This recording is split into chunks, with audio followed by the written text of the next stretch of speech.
Welcome to the Communication Diva Podcast, Episode 81.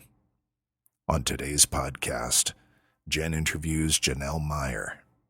A recent business graduate, Janelle is preparing to launch a new blog called whatstrendingvancouver.com in order to educate and inspire young professionals entering the marketing and business industry in Vancouver.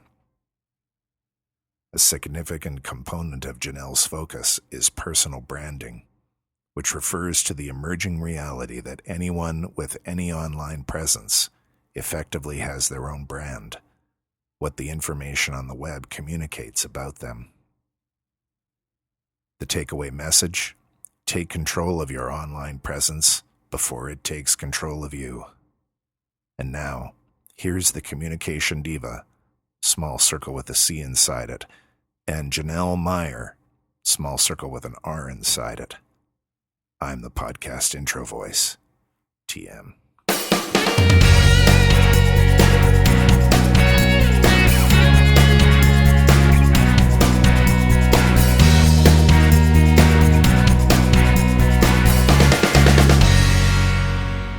Hi, this is Jen Swanson, and you're listening to Communication Diva, the podcast that hopes to help you deepen your relationships at work or at home through better communication skills.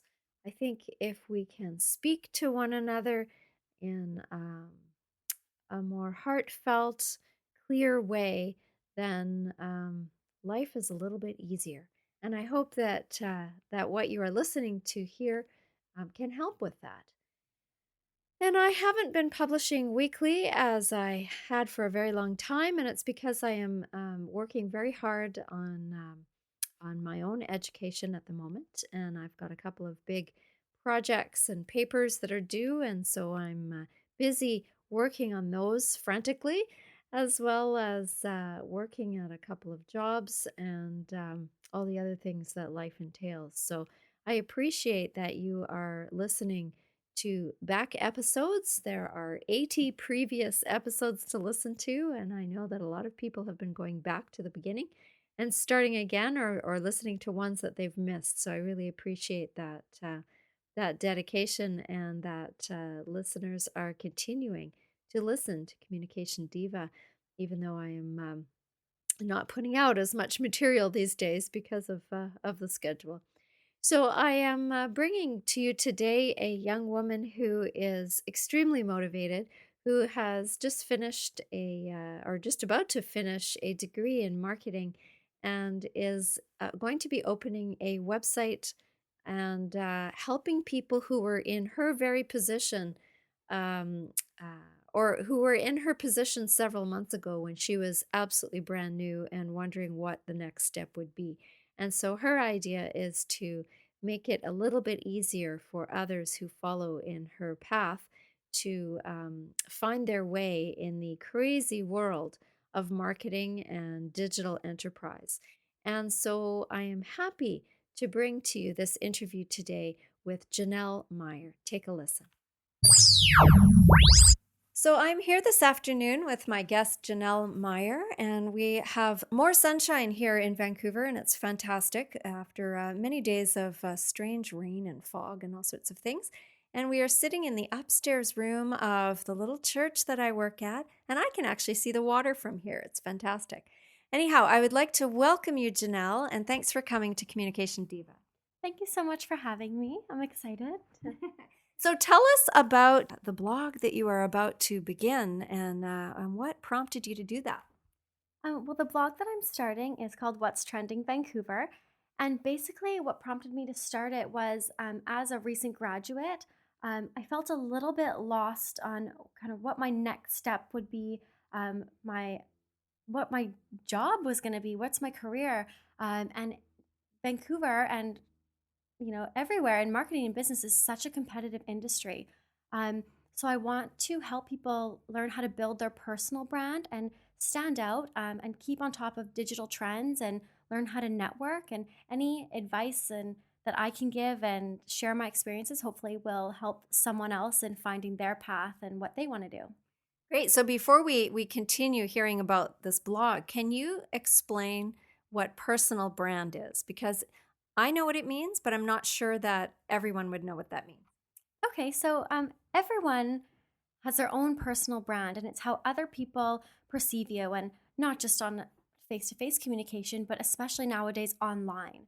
If I Googled your name, there's going to be a whole list of things that will show up. So you want to make sure that what you have online is representative of you. So that's kind of how I would define your own personal brand. And it's so important that your personal brand is really representing you in the way that you want to be perceived by employers and other people in the marketing and business industry. It sounds kind of funny to have it called a brand because, and being a podcaster now, I understand that. But for the average person who isn't putting themselves out there, particularly in the media, to call themselves a brand, it's a new thing, isn't it? Definitely. And I think that's just because of the rise in all the digital trends and all the online trends. All of your information is so accessible to anybody.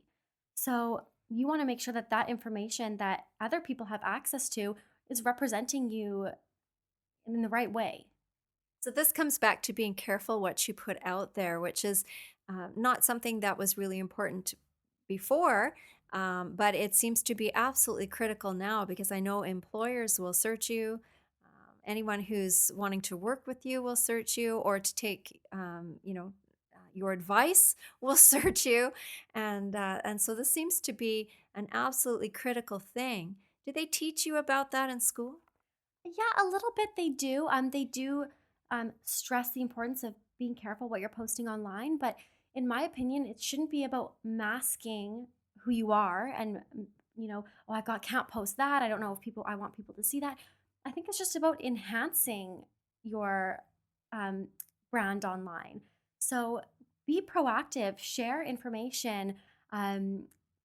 People want to employ people who are passionate about what they do. So share what you're passionate about. And I think that's very receptive to employers. Because they are looking at LinkedIn and they are looking at Facebook or Twitter or anywhere they can find you if you have a digital footprint, right? Absolutely. And on that note, it's important to be on all those, on every social media, utilize it, right? The more your name is online, the better you will be found on the internet. So I don't know, it's called search engine optimization. The more your name is on the website, if someone looks up Janelle Maier, and there's a lot of Janelle Maiers, but I want me to show up, right? So I need to put my name everywhere online. Anyone talking about me, I'm sharing information here on LinkedIn, Twitter, anywhere, and that's going to help build your brand as well. So the blog that you're doing, What's Trending Vancouver, you haven't opened it quite yet, but you will soon. And it is going to be for specifically who? Who's your target audience? Me 5 months ago. So, when I finished school, like I was saying, I did feel a little bit lost. How can I break through all this competition and really stand out and show who I am and who's listening to that, right? So, it's just somewhere for business and marketing professionals, people who are aspiring, people who are already in the industry. Just to learn, I want to talk about digital trends, specifically social media, but any digital trends. I want to keep people informed about any networking events or business related events that just can give them any sort of knowledge, varying amounts of knowledge in Vancouver, and just to be inspired. So again, teaching them how to build their personal brand online and in person, right? You need to make sure that the two connect. And some people do have this personal brand and it doesn't connect with who they are. So that's why I was saying you really want to just enhance who you are online and build your presence without changing that, because you want that to be congruent. Right. You want to keep it real, as they say. Yeah. Okay. So you've taken you've had a degree now. You're almost done your degree. Yes. So I started doing my marketing communications diploma, and then I had to make a decision. Should I forego an extra year of industry experience, or should I get my degree? And you really have to weigh out the options. And you say a year to get your degree, that's who you can, it's condensed and it's just a year. But a year out of the industry is still a year out of the industry. So I was eager. I'm like, I really want to get going and I really want to start my career. But I knew I would feel incomplete if I didn't have that education, and that it's standard now. Employers want you to have education. They also want you to have experience, and they also want you to have the personality and attitude and passion that they're looking for. So for me, it was just the right decision to get my education sooner than later. And how hard is that for somebody of your young age to have experience and education and then jump right in with a personal brand? How hard is that to produce all of that all at once? It's difficult, and that's where I'm hoping my blog will help people and give them a guideline on maybe what they should be focusing on. Because yeah, it's definitely tough to have all of it, especially so young, and it's so competitive, and people will do it for free. There's interns and volunteers that take your place, and when you have that education and you're ready to have a career, a paying career, it's hard when you have people in such a competitive industry that are willing to do it for free. So it's definitely challenging, and you have to stand out, and that's why it's so important to be all over the internet and talk about things you're passionate about and attend events that are going to help increase your knowledge and help you network and meet people, because that's so important. Mm-hmm. Especially in marketing, the personal touch still seems to be a key factor, doesn't it? That human to human communication. Absolutely. And with the digital movement, everyone thinks be online, be online, be online. But you still have to have, like, there's an essence of traditional marketing that worked.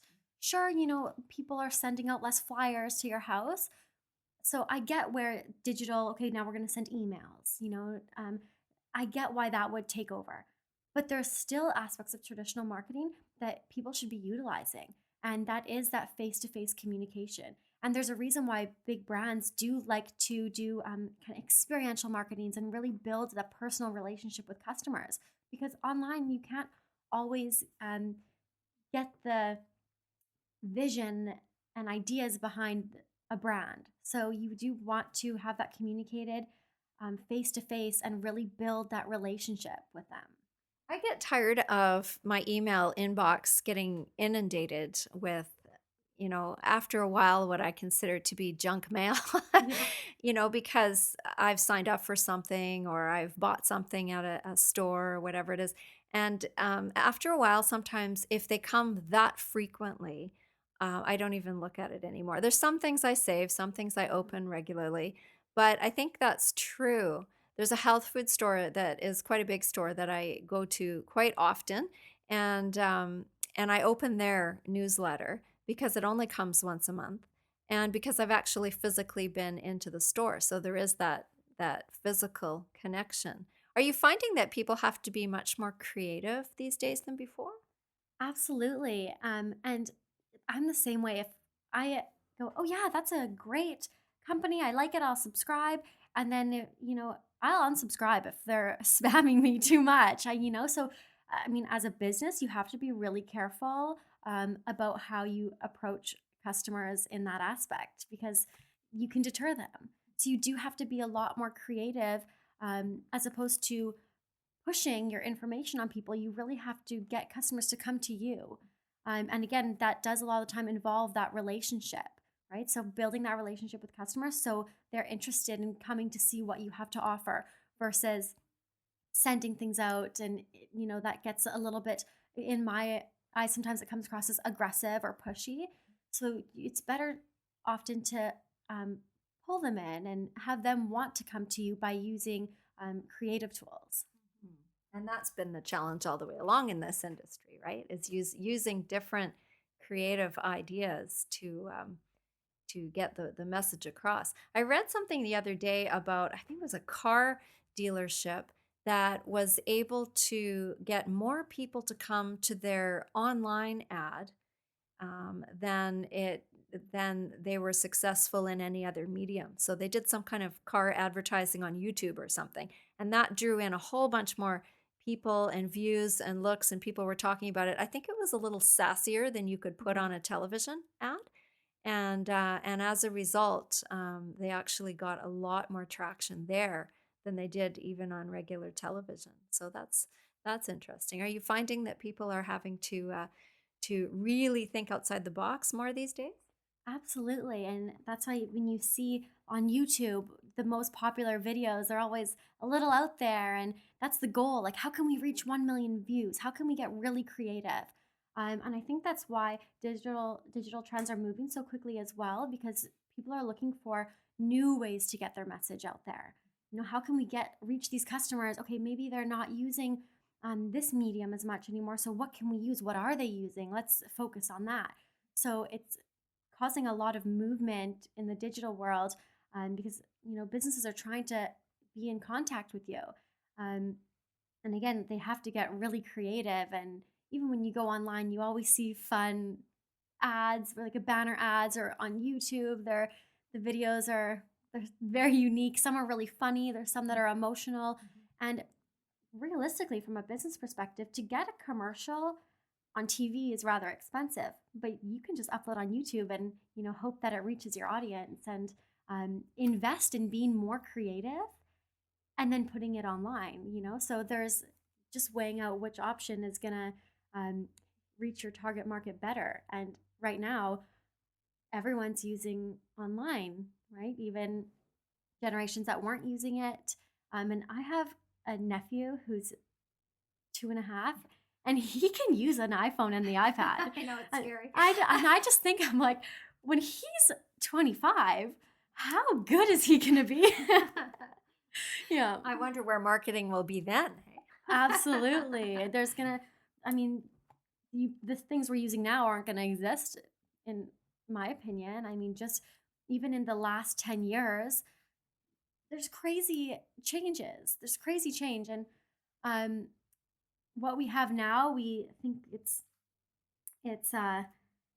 getting more technical, it's getting more difficult, and there's more and more and more, and that's only gonna increase.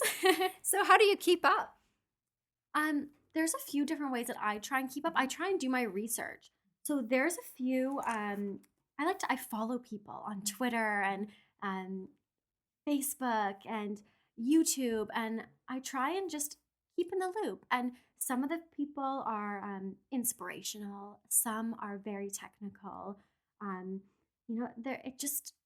There's so many smart people out there, and it's so important to surround yourself with people who are always teaching you new things. So that's how I try and keep in the loop. I also have a very good alumni with my school, and our professors are so well educated, and they know so much. So I even follow some of our instructors, and ones that specialized in e-marketing and online marketing. And it's always helpful. I'm always learning new things. So other people are learning more, I'm learning more, and we're all sharing the information, hopefully helping each other. So I don't know if you would have this answer off the top of your head, but who would be some of the people that you would have guests on your show? If you do, you said at one point you were thinking of maybe starting a podcast eventually, and so I'm curious to know who would be your dream guest. I think that I would want to start by having maybe like an inspiration story of the week, and with some of my alumni, as I was saying, we've all kind of taken different paths, and I would love to have them share their stories about how they got to where they are, what worked for them, what didn't work for them, and hopefully that can inspire other people. There's also some individuals in Vancouver that are on a different end, already very, very, very well established. So it would be really exciting to have some of those people come on and share a different perspective, not as much how they got there, but how they're staying so relevant. What are they doing to keep themselves so relevant online? And a lot of these people, again, I'll follow them on Twitter, and their ideas are so creative and they're so inspiring. So I would love to have that perspective and show that aspect as well. How do they stay there? How do they come up with these ideas? What are they doing to be so knowledgeable um, and how they feel about sharing that with everybody, right? And they must get so much great feedback because they have so many followers and they're so interesting. So I would like to know how they got there as well. So some veterans in the industry. Exactly. Yeah. Right. Yeah. I think it'd be beneficial to show people what it takes to get started and then how to maintain that success and how important is it to be in the know in that as a veteran. Yeah, because they're on top of it. They're leading it, right? A lot of these veterans are starting their own digital firms and their own apps and things that kind of filling gaps. So once you're so immersed in that industry, you can see, okay, there's this gap here. I'm gonna capitalize on that and now help people fill that void. So they're getting really creative. So I would love to pick their brains. Do you think that people that are going through school are all getting jobs? Is this a very highly in demand industry, or how is the trend right now for that?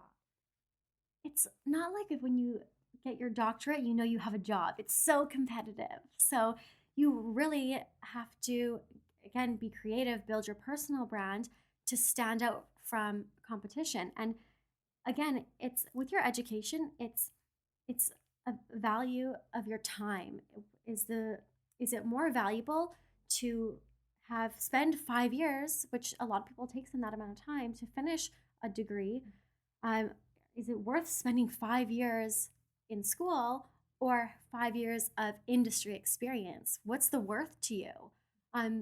In my case, I condensed my school, so it took me 3 years, but that's still a big chunk of time. But for me, I know I wouldn't be where I am without my education. I wouldn't be as passionate about it. And you learn so much and you meet so many amazing people that it really inspires you to get started. So I know for me that it was the right decision. And like I had mentioned earlier, your employers do want you to be educated and have experience and have the personality. So however you want to get there, get there. Yeah. So you've got a day job right now. You've got your day job and that you seem to be very happy with. And you are going to be in the next coming months putting together your blog, or how far off is that? I'm just in the website development phase. So hopefully that doesn't take any longer than the next month. And then I want to get it up and running. But I'm open to receiving any kind of feedback, what people want to hear, what they would like me to share, and really cater to what they want, what's going to help them, what's going to help you be successful, and what's going to help you become more educated. So I'm open to hearing that kind of feedback and sharing that within the next month or two. Great. And so you were just telling me before we went on air about the class that you're taking that happens to be an introductory class that you had to fill some credits, and so you plunked yourself into this class, and there are some brand new students in there asking questions. What are one or two of the most burning questions that they have that you might be able to answer in your blog? Well, it's a very introductory course, and it encompasses all aspects of business. But everyone's so curious about all the different aspects, and particularly entrepreneurship. I found that people were very interested in how to get a business started and filling that niche. How would I get that started, and how do I find out where this niche is when you're just starting out? So I would love to, on my blog, really talk to some people who maybe have started their own company or built a very strong brand and share how they got there and the value of that to them. So I think that's something that I would want to start doing, and hopefully I can be in touch and network with some people who are willing to share that to help others. That sounds like it will be a great resource and be a lot of help to a lot of people that are getting into this fast-paced, fast-moving industry, it sounds like. Definitely. It's very fast-paced. So, and that's why it's so important to be on top of all those changes. I mean, you can't miss a beat, right? So you got to stay with the trends and move with them, and adapt constantly. You have to be changing. If they came out with a new social media or a new search engine, which wouldn't happen because Google dominates everything. But, if there's something new, you have to be there. Put your name on it, learn about it, use it, right? And that's so valuable to have that knowledge. Because I heard that young kids, teenagers, teens, tweens, are not using email anymore, even. And, I communicate in email all the time, but I'm understanding now that some universities and colleges aren't even issuing email addresses to their students, student email addresses, because the students are texting or they are using other formats. And so something that we thought, oh, good, it's here to stay, it's the best way to communicate with this large number of people, is phasing itself out slowly, and there are new things coming in. Absolutely. Everything, it's not good enough to be at a computer. It has to be in your hands. You need to have it right away. So, even at my school, our professor set up kind of an online forum. Use that to communicate, and you can communicate with your fellow students. And I'm like, does anyone have a number? I'll just text you. Like, wasn't that easier? So we look for what's most convenient, right? So definitely things are changing. And I'm even finding Facebook is the generations a little older, and all the tweens and the teens are leaving, not using it as much. So now if you have a business that's targeting that age group, you need to find out where they are, what they're doing, what they're interested in, and you need to know everything about it so you can reach them. So it's so important that you know all those mediums that any market is using so you can cater your brand to them. It's almost like I wouldn't say a spy mission, but you'd have to really, really be plugged in and paying attention to where your audience is at. Yeah, you can play a game of cat and mouse. Oh, they're using Instagram. Oh, they're using Twitter, and follow them where they're going. But the successful businesses are already there. They've been there and they're waiting for you to come. They're waiting with open arms. Yeah, so it's so important that you're not just following, but that you're leading. You need to be a leader.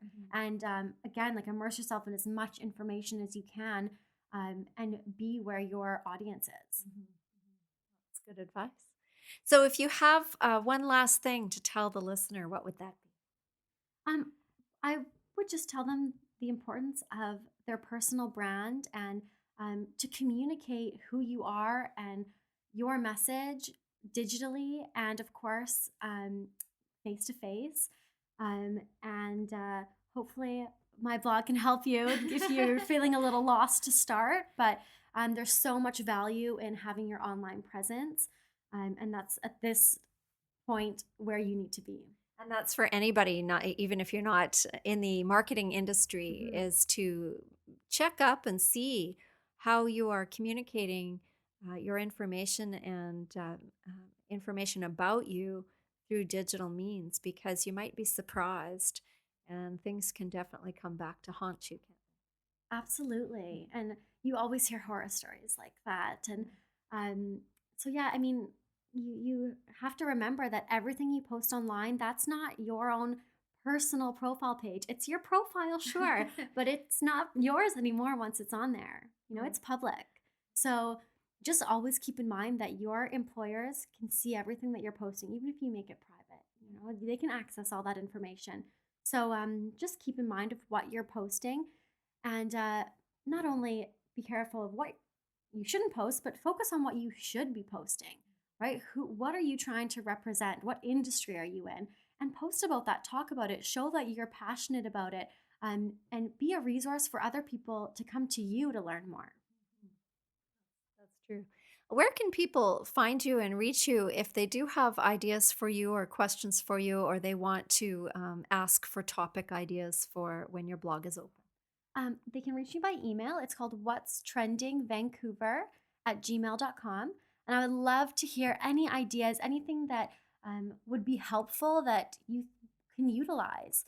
So I'm so open to hearing feedback and ideas, and I have my own ideas stirring, but I so want to cater to what people want to hear. So I'm so open to that. Okay, and I will post all of that on the show notes at communicationdiva.com. I'll put a link to Janelle's email there, and we'll have a picture of her up there and information as to where you can find her. And perhaps we'll even make sure we update that as soon as your blog is open with the blog address so that people can click a link and find you as well. That sounds great. So thanks very much for coming in, Janelle, and I wish you all the best success in your exciting new endeavor. Thank you so much. I really enjoyed chatting with you, and hopefully I gave people something to think about. I'm sure you did. Take care. So thank you for taking the time to listen today, and I've appreciated your emails and the voicemail that I've been getting on the SpeakPipe application. I haven't had a chance to respond to everyone yet, but I will be in the next little while, and thank you very much for your comments and your questions, and I hope that I will be speaking to you very soon. In the meantime, please take care of yourselves and continue to strive to communicate as best as you can to help make this world a little bit of a nicer place to be in. Take care, everyone, and God bless.